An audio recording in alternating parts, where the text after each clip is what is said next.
Olha, e como é que toda essa zoada afeta a nossa saúde? Além do barulho natural das cidades, o trânsito, os vendedores ambulantes, ainda tem gente que faz mau uso de um objeto muito comum na nossa rotina, o fone de ouvido. A gente costuma ver muito isso entre os adolescentes, né não? Para conversar sobre esse hábito, a gente recebe aqui o otorrinolaringologista Marcos Sodré. Bom dia, seja bem-vindo. Bom dia, obrigado.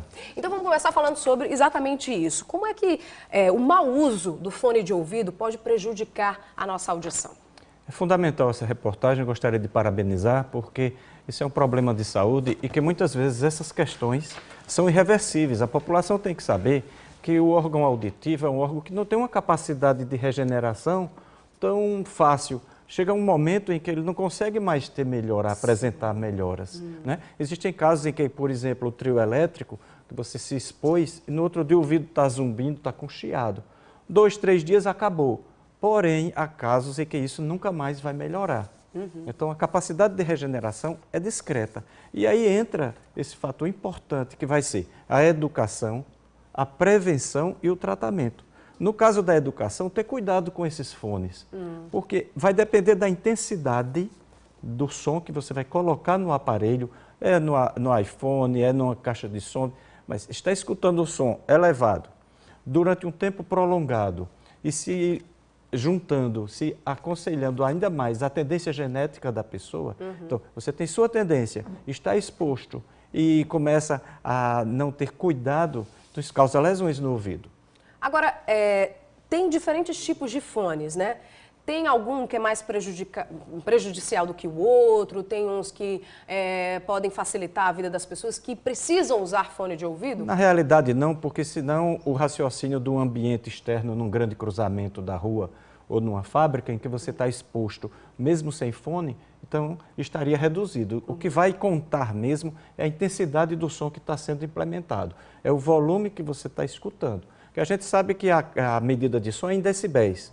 Então, esses decibéis, quando começa a passar de 83 e 85 decibéis, começa a ter uma lesão. Ah, mas e quanto que é 85 decibéis? Quanto que é 83? Um liquidificador é uns 90, um aspirador de pó daquele alto, 93, uma turbina de avião, 110, um cruzamento de uma grande cidade, quase 100 decibéis. Então, mais ou menos para que você saiba que as pessoas hoje em dia, a cidade é tão barulhenta que se torna até comum essa questão do paredão, a questão da festa, aquela questão de respeitar ou não os horários até 10 da noite.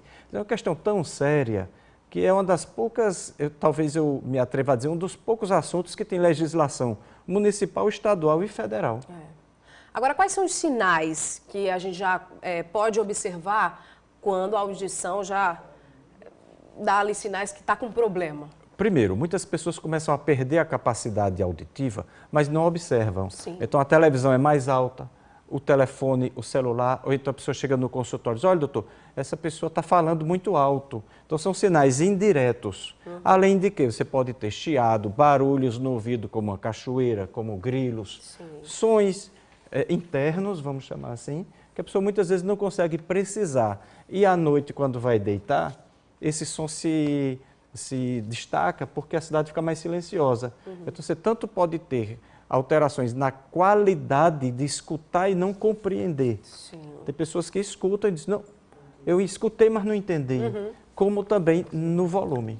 Agora, como é que faz? Porque como a gente viu aí na reportagem, a poluição sonora está em todo lugar, né? A gente vai no centro da cidade, vendedores ambulantes, o trânsito, alto-falante, enfim, em todo canto tem barulho. Como é que a gente pode fazer? Como a gente pode prevenir problemas na audição, por exemplo? Na realidade, o primeiro e principal passo é isso que vocês estão fazendo, é a educação.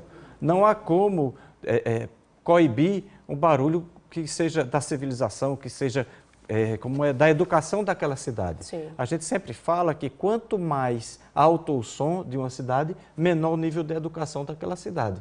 Então, as pessoas às vezes querem escutar sua música, está dentro de um carro, todo fechado, e que do lado de fora você está escutando que a pessoa está querendo que toda a cidade escute aquele tipo de música, sem entender que muitas vezes o som, né, na realidade, não é necessariamente coletivo, pode ser individual. Como na reportagem, aquela moça estava meditando, para ela quer o silêncio. Sim. O direito ao silêncio. Então, não é necessário que seja esse barulho tão grande. O principal caminho é a educação, os responsáveis colocar nas escolas palestras, orientações, mostrando que não é legal você estar escutando o som daquela maneira tão desarticulada, sem uma orientação. O que eu acho que falta é orientação adequada, onde as crianças, 8 anos, 10 anos, 14 anos, vão começar a entender as repercussões. Sim. Porque quando a pessoa começa a dispor da informação, ela pode lidar com aquilo. Não, eu vou me prejudicar,